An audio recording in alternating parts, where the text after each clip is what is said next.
नमस्कार, मैं हूं आपके साथ गौरव राजेंद्र। बुलेटिन की शुरुआत करते हैं। हरियाणा विधानसभा में आज वंदे मातरम के 150 साल पूरे होने पर चर्चा की शुरुआत बीजेपी विधायक घनश्याम दास अरोड़ा ने की और इस दौरान उन्होंने इसे राष्ट्रवाद का प्रतीक और देश की आत्मा बताया। कभी इस महान सदन के लिए बहुत ही साधारण दिन नहीं था।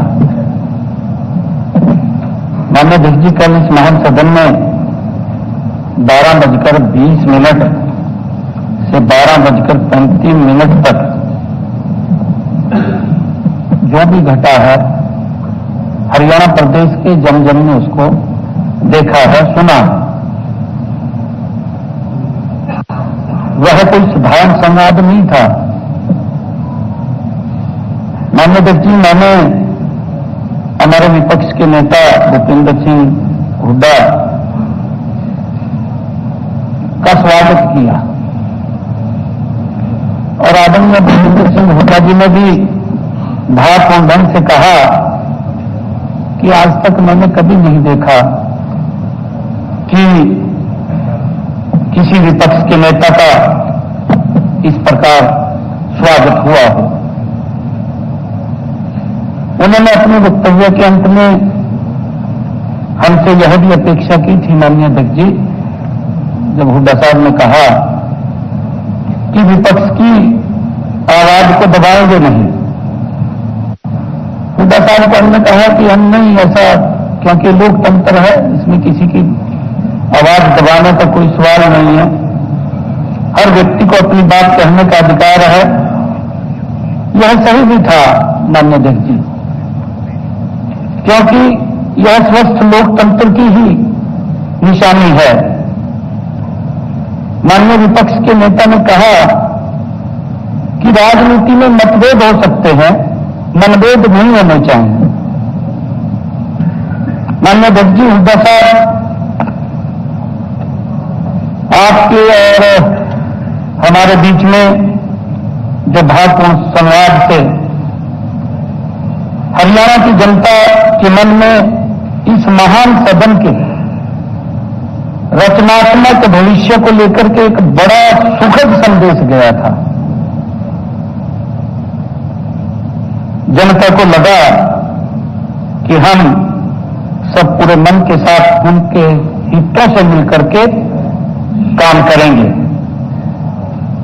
परंतु माननीय अध्यक्ष जी, अफसोस इस बात का है कि 2 घंटे भी नहीं बीते, विपक्ष के द्वारा अविश्वास प्रस्ताव लाया गया। माननीय अध्यक्ष जी, मुझे तो यह विश्वास ही नहीं हुआ कि एक अच्छी शुरुआत हुई और उसके बाद अविश्वास प्रस्ताव आ गया।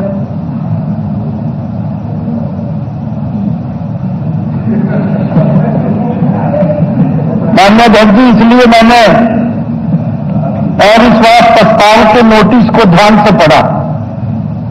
मैंने नोटिस मंगवाया तुरंत, माननीय अध्यक्ष जी, मैंने उसको पढ़ा भी।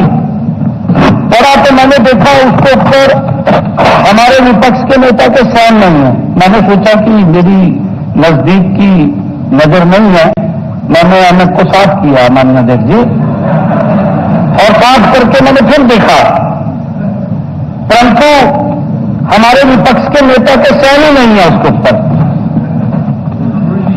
नहीं, देखिए, या तो हमारे विपक्ष के नेता अभी भी अपने आप को विपक्ष का नेता ही नहीं मान रहे।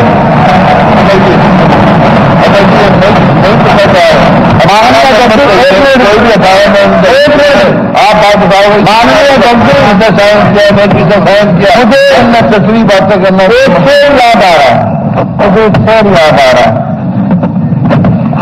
लाओ तो कतलनामा मेरा,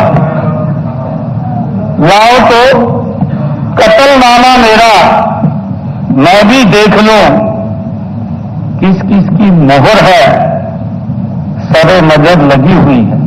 माननीय अध्यक्ष जी, विपक्ष द्वारा आज सरकार के प्रति अविश्वास प्रस्ताव वो लेकर के आ रहे हैं। हरियाणा के मुख्यमंत्री नायब सिंह सैनी ने विपक्ष पर तीखा हमला करते हुए कहा कि विपक्ष के पास कोई मुद्दा नहीं है और वे सिर्फ वोट चोरी की बात करते हैं, जबकि जनता ने कांग्रेस की नीतियों को पूरी तरह से नकार दिया है। बता दें कि मुख्यमंत्री हरियाणा विधानसभा के शीतकालीन सत्र के दूसरे दिन प्रश्नकाल के दौरान विधायक बीबी बत्रा द्वारा बीपीएल कार्डों के संख्या के संबंध में पूछे गए प्रश्न का उत्तर दे रहे थे। उन्होंने कहा कि उन्होंने स्वयं पिछले सत्र के दौरान इसी सदन में विस्तृत जवाब दिया था। मैंने पिछली बार पूरी डिटेल के अंदर उत्तर दिया था और मैंने बताया था कि इनके समय के अंदर तो क्या हालात थे, गरीब व्यक्ति को सामान भी नहीं मिलता था। जो गरीब व्यक्ति था वो तो देखता रहता था और जो और लोग थे उनको मिल जाता था। हमने सबके लिए माननीय अध्यक्ष जी आकर के कहा कि जो भी अपने आप ये कहे कि मैं गरीबी रेखा से नीचे हूं, अपना फार्म भर के दे दे। और हमने इसके अंदर इनके समय के अंदर 1,20,000 रुपए थी आए, हमने 1,80,000 रुपए कर दी। मैंने पूरी डिटेल में बताया था माननीय अध्यक्ष जी। और उसके कारण से लोगों ने इस बीपीएल के अंदर अप्लाई किया, वो कार्ड बढ़े हैं। और मेरी स्टेटमेंट भी है माननीय अध्यक्ष जी, उस टाइम तो चुनाव भी नहीं हो रहा था, चुनाव भी बाद में आचार संहिता लगी, मैंने स्टेटमेंट दिया, इसी हाउस के ऊपर दिया माननीय अध्यक्ष जी, यही दिया। मैंने ये कहा कि हम इस चुनाव के बाद उसको वेरीफाई हमारा अधिकारी करेगा और अगर अधिकारी वेरीफाई करेगा तो गलत होगा कब जाएगा। स्पष्ट रूप से कहा, इस करने की बात कहां से आ गई।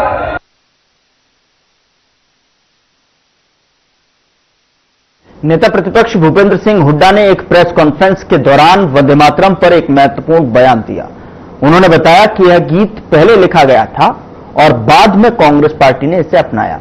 हुड्डा ने याद किया कि रोहतक में हुई जनसभा में उनके पिता महात्मा गांधी और कई बड़े नेता भी शामिल थे और वंदे मातरम को राष्ट्रगीत के रूप में संविधान सभा ने स्वीकृति दी। उन्होंने यह भी कहा कि वंदे मातरम राष्ट्रगीत और जनगण मन राष्ट्रगान के रूप में मान्यता प्राप्त होंगे, जिसे सभी सम्मानित करते हैं।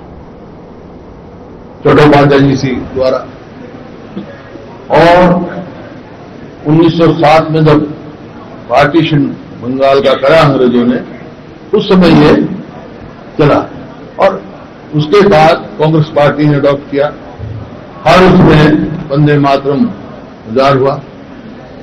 मतलब 2021 में रोहतक में एक बड़ी भारी जनसभा हुई, उसमें महात्मा गांधी आए, मौलाना आजाद आए, लाला लाजपत राय आए और वहां 25,000 आदमी थे। वो मैंने कटिंग नहीं इनको, वो मीटिंग मेरे दादाजी ने बुलाई थी, प्रिजाइड उन्होंने की थी। वहां भी जब खत्म की सभा तो वंदे मातरम का, वंदे मातरम सब में समाते। वंदे मातरम का मतलब है कि मां,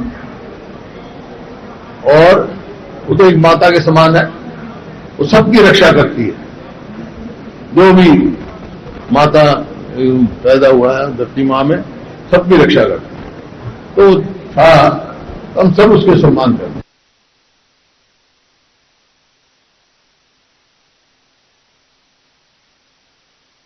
हरियाणा विधानसभा में वंदे मातरम पर चर्चा के दौरान हंगामा हुआ और 9 विधायकों को निष्कासित कर दिया गया। इसके बाद निष्कासित विधायकों ने पत्रकारों से बात की। कांग्रेस विधायक अशोक अरोड़ा ने कहा कि मुख्यमंत्री नायब सैनी का जवाब सही नहीं था और वह पंडित जवाहरलाल नेहरू को निशाना बना रहे थे। उन्होंने बताया कि नेहरू ने देश की आजादी के लिए कई साल जेल में बिताए, लेकिन अब उन्हें गलत तरीके से निशाना बनाया जा रहा है। अरोड़ा ने कहा कि निष्कासन गलत है और वहीं कांग्रेस सरकार के खिलाफ जो है अविश्वास प्रस्ताव लाया जा रहा है। कांग्रेस विधायक पेटवाड ने कहा कि बीजेपी राजनीति कर रही है और यह सब नो कॉन्फिडेंस से बचने के लिए किया जा रहा है। उन्होंने कहा कि अगर बीजेपी का आजादी में कोई योगदान है तो अपने शहीदों के नाम बताएं, हम अपने शहीदों के नाम साझा करेंगे।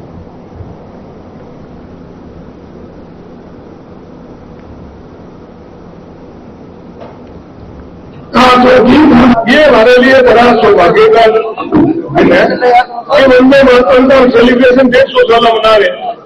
परंतु जिस प्रकार के राजनीतिक द्वेष के कारण से मुख्यमंत्री का जो जवाब था, मुख्यमंत्री का जवाब बिल्कुल राजनीतिक रूप से था। मुख्यमंत्री जी पंडित नेहरू जी का नाम लेकर किस प्रकार से बात करते हैं तो वो भूल जाते हैं। इस तानाशाही सरकार को अलग संदेश दे रखा था श्री वंदे मातरम से। ये लोग सोचते हैं आज वंदे मातरम के अविश्वास प्रस्ताव के खिलाफ उन्होंने वो मांगे किया है। उनको पता था ये लोग अंग्रेजों के पीछे है। हमने सवाल पूछा इनसे कि आरएसएस के दो शहीद लोगों का नाम बताओ और हम बताएंगे कि कांग्रेस के कितने लोगों ने देश की आजादी के लिए जान दी। हमारे देश को उनका सम्मान करने का इस बीजेपी की सरकार ने किया और सभी करके भाजपा ने किया। सभी कर देने वाले को जो नहीं करने का काम किया, हम अपने देश के हित का अपमान नहीं करेंगे। अगर हम उनकी जान कुर्बान करनी पड़े तो देश के हित के लिए जान देने के लिए भी हम तैयार रहेंगे। सबके बाद दरअसल में ये प्रस्ताव किया था और उसमें उन्होंने आगे किया था एक समय ऐसा आएगा मेरे देशवासियों उन ताकतों से बचना जो दोबारा आपको गुलाम बनाने की कोशिश करेंगी। आज ये जो हुआ है सदन में ये उसी का परिणाम है जो भगत सिंह जी बताकर के गए थे कि आपने जो इतिहास होगा उसको बदलने की कोशिश करेंगे। मेन मुद्दे हमारे आम आदमी के जो किसान के लिए मुद्दे हैं, बेरोजगारी का मुद्दा है, नौजवानों के नौकरियों के मुद्दे हैं, किसानों की फसलों के बारे में मुद्दे हैं, पूरा हमारा बात है उसके मुद्दे हैं। उन मुद्दों से भटकाने के लिए इस सरकार ने वंदे मातरम के ऊपर यहाँ पे चर्चा करनी शुरू की। मैंने कहता हूँ जरूरत नहीं किसी लिए वंदे मातरम को हम सब कुछ पूछते हैं, सारे अच्छी तरह के तरीके से अपने आप के सामने उनको पूछते हैं, तो उसकी जरूरत ही क्या है। वो एक पक्ष हो चाहे विपक्ष हो उसको सब अच्छी तरह से उसका दान करते हैं सारे परिवार। लेकिन इस सरकार ने सिर्फ और सिर्फ जो मेरे मुद्दे उनसे भटकाने के लिए ये इसके उधर पूर्व सांसद चौधरी बृजेंद्र सिंह की सद्भाव यात्रा रेवाड़ी के बावल विधानसभा क्षेत्र पहुंची। बता दें कि इस यात्रा का उद्देश्य पार्टी में एकता का संदेश देना और लोगों को जोड़ना है। तो वहीं इस दौरान रेवाड़ी पहुंची सद्भाव यात्रा को पूर्व मंत्री कैप्टन अजय सिंह यादव का भरपूर समर्थन मिला। साथ ही इस दौरान रेवाड़ी में यात्रा का गर्मजोशी के साथ स्वागत किया गया।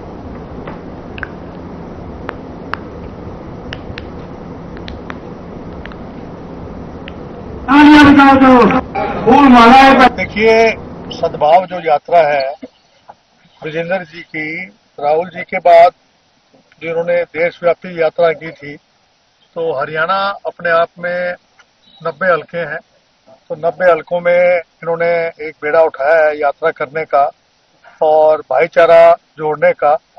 और एक जो है जो हमारा कार्यकर्ता है उस तक पहुंचने तक करने की बात है और ग्रास रूट लेवल तक जो है पहुंचने की बात है। और संदेश एक ही है कि जो सांप्रदायिकता की जो आजकल चल रहा है, जैसे वंदे मातरम के ऊपर ही ये डिस्कशन करने लगे कि वंदे मातरम के बारे में डिस्कशन करूं, तो उसमें फंस गए क्योंकि इन्होंने तो देश की आजादी में हिस्सा लिया ही नहीं, ना वंदे मातरम में इनका योगदान था। रविंद्रनाथ टैगोर और बंकिम चटर्जी जो हैं, और साथ साथ इन्होंने किसका अपमान किया, सुभाष चंद्र बोस का, महात्मा गांधी का। जो स्टैंजा निकाला गया था वो उनकी अनुमति से निकाला गया था, ना कि नेहरू जी ने इसके ऊपर किया था। तो कहने का मकसद ये कि ना तो इन्होंने देश की आजादी में हिस्सा लिया। कांग्रेस का वर्कर जुड़ेगा लोग जब जुड़ेंगे, और जब लोग जुड़ेंगे तो वर्कर जुड़ेगा, और वर्कर जुड़ेगा तो नेता जुड़ेंगे। और ये बृजेंद्र सिंह कह रहा है, मैं इस यात्रा से या कैप्टन साहब से ने मेरी अपनी स्टेटमेंट है ये कि जिस दिन ये यात्रा खत्म करेंगे मैं 2 लाख ऐसे लोगों को संगठन में दिखाऊंगा। संगठन का मतलब दिखाऊंगा वैसे नहीं, कॉपी किताब में जोड़ेंगे, जोड़ के और दिखाऊंगा कि ये वो लोग हैं जिन्होंने कांग्रेस से उदासीनता की जो बात कही वहां से उठे हैं। और ये नए लोग भी इसमें बहुत बड़ी संख्या में, खासतौर पे बुद्धिजीवी वर्ग, नौजवान, महिलाएं, ये बहुत बड़ा सेक्शन। और जिस दिन ये होगा इनके भी और वो मेरे वर्ड बिल्कुल सत्य होंगे। तीसरा चरण शुरू हुआ रेवाड़ी जिले के बावल विधानसभा क्षेत्र से, टीकला गांव से, और ये यात्रा का 28वां विधानसभा क्षेत्र है जिससे ये यात्रा होकर गुजर रही है। और हमें बहुत खुशी है इस बात की कि आज हमारी यात्रा में कैप्टन अजय यादव जी न सिर्फ शामिल हुए बल्कि हमें उनका आशीर्वाद मिला। प्रदेश के सबसे वरिष्ठ सीनियर जो 2-3 नेता हैं उनमें कैप्टन साहब हैं, तो बहुत अच्छी शुरुआत एक आज आप यदि इसको दक्षिण हरियाणा की संज्ञा देना चाहें तो उस नाते बावल में हुई है। और जिस संदेश को लेकर हम इस यात्रा के माध्यम से निकले हैं, छत्तीस बिरादरी का भाईचारा जो हमारी प्रदेश की पहचान है सामाजिक तौर पे, उसमें बिखराव ना हो, वो उसमें मजबूती रहे, उसका राजनीतिक उल्लू साधने के लिए दुरुपयोग करने का प्रयास रहता है, उसमें दरार डालने का काम भारतीय जनता पार्टी की जो राजनीतिक सोच है वो निरंतर प्रयासरत रहती है। और इस यात्रा के माध्यम से हम कांग्रेस पार्टी की जो इसमें भूमिका है इस चीज को रोकने के लिए, उसमें हमारा योगदान हो सके, क्योंकि कांग्रेस ही वो जमात है, राजनीतिक जमात प्रदेश में, जो इस चीज का पूर्ण रूप से मुकाबला करने में सक्षम है। और कोई भी दल उस कसौटी में खरा नहीं उतरता। कांग्रेस एक समावेशी पार्टी है, सबको साथ लेकर चलने वाली पार्टी है। तो ये संदेश लेकर हम इस यात्रा के माध्यम से निकले हैं और खुशी है इस बात की कि लोगों तक हमारी बात जा भी रही है और यात्रा करीब 1 तिहाई हरियाणा अब कवर कर चुकी है।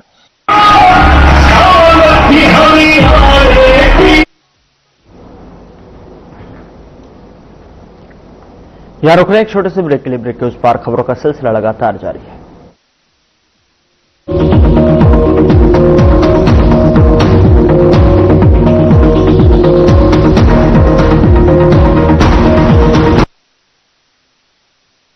क्या आप दुबले पतले कमजोर हैं, आपकी सेहत नहीं बनती, भूख कम लगती है, वजन नहीं बढ़ता? दरअसल मेन बात खाना पीना नहीं है, मेन बात है खाया पिया लगना। और अगर खाया पिया लगेगा ही नहीं तो आपकी सेहत बनेगी कैसे? इसलिए हमारी संस्था सन्यासी आयुर्वेदा ने एक ऐसी दवा का निर्माण किया है जो कि आपके लिवर, आपके पाचन तंत्र को दुरुस्त करने का काम करती है, ताकि आप जो भी खाएं उसका पूरे का पूरा निचोड़ आपके शरीर को लगे, आपकी भूख बढ़े, खाया पिया सही से लगे, नया खून बने, हड्डियों में जान आए, वजन बढ़े और आप मोटे तगड़े खूबसूरत पर्सनैलिटी के मालिक बन जाए। सिर्फ 655 रुपए की पूरे 1 महीने की दवा होती है और आप इसे घर बैठे 011 45 45 45 45 पर फोन करके दवा मंगवा सकते हैं। ये है उत्तराखंड, जहां प्रकृति का हर रंग, हर मौसम जीवन को संवारता है। अब यही धरती अपने सपनों को आसमान की ऊंचाइयों तक पहुंचाने के लिए तैयार है। देहरादून से बेंगलुरु तक एक नई उड़ान जो जोड़ रही है सपनों को अवसरों से, यात्राओं को नई दिशा से। मुख्यमंत्री पुष्कर सिंह धामी की पहल से अब हर छात्र, हर उद्यमी, हर परिवार सीधे देश की तकनीकी राजधानी से जुड़ सकेगा। देहरादून अब सीधे जुड़ चुका है देश के बड़े महानगरों से। दिल्ली, मुंबई, कोलकाता, हैदराबाद, अहमदाबाद और अब बेंगलुरु। जॉली ग्रांट एयरपोर्ट को अंतर्राष्ट्रीय स्तर की सुविधाओं से सुसज्जित किया जा रहा है। पिथौरागढ़, चिन्यालीसौर, गौचर और नैनी सैनी जैसे क्षेत्रीय हवाई अड्डे अब दूरस्थ इलाकों को जोड़ रहे हैं। पंतनगर एयरपोर्ट का विस्तार कुमाऊं की नई पहचान बनेगा। इन हरी सेवाओं से अब तक गौचर, श्रीनगर, चिन्यालीसौर, हल्द्वानी, मंदसौर, पिथौरागढ़, पंतनगर, चंपावत, बागेश्वर, नैनीताल और अल्मोड़ा से महत्वपूर्ण क्षेत्रों को सफलतापूर्वक जोड़ा जा चुका है। हम हल्द्वानी एयरपोर्ट, पंतनगर एयरपोर्ट को अंतर्राष्ट्रीय विमान सेवाओं में विकसित करने के विचार में निरंतर कार्य कर रहे हैं। ये उड़ान सिर्फ शहरों को नहीं जोड़ती, ये जोड़ती है सपनों को। पर्यटन को मिलेगा नया आयाम, निवेश को मिलेगी ताकत और व्यापार को मिलेगा विस्तार। छात्रों के लिए खुलेंगी नई राह, उद्यमियों के लिए बनेंगे नए बाजार, परिवारों के लिए बढ़ेगी आत्मीयता की दूरी। आइए मिलकर बनाएं एक ऐसा उत्तराखंड जहां हर सपना ऊंचाई छुए, हर यात्रा सहज बने, हर लक्ष्य साकार हो। उत्तराखंड अवसरों की नई उड़ान, विकास की नई पहचान।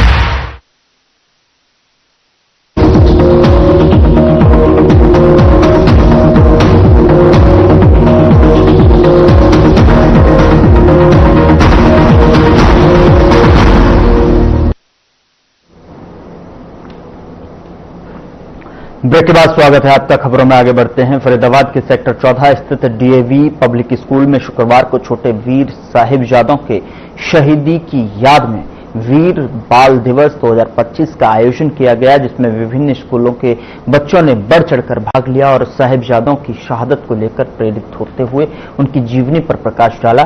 खास बात यह रही कि इस अवसर पर सेंड ऑफ आर्ट शो के माध्यम से उनकी जीवन गाथा विस्तार से दिखाई गई।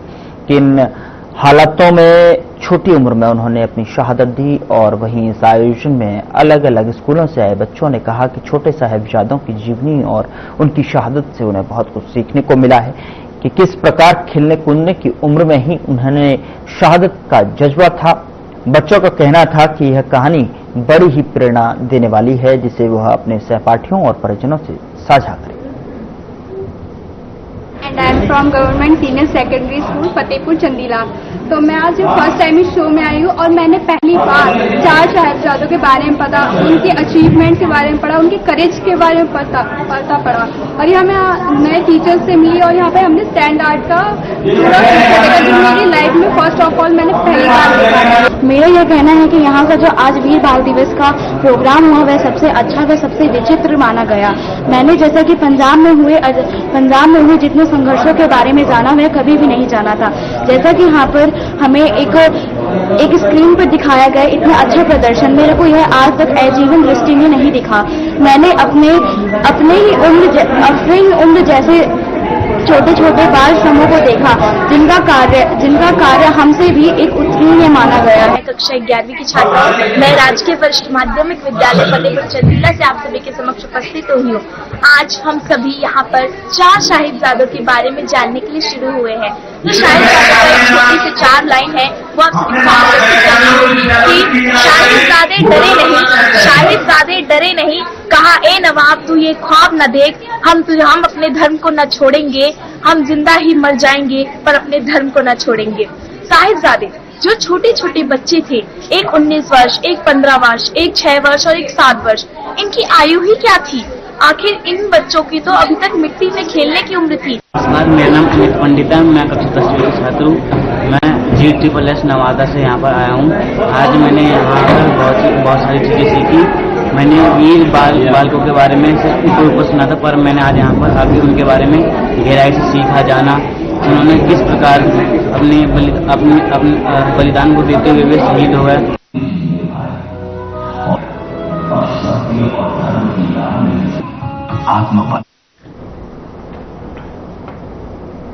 फिलहाल बुलेटिन में इतना ही। नमस्कार।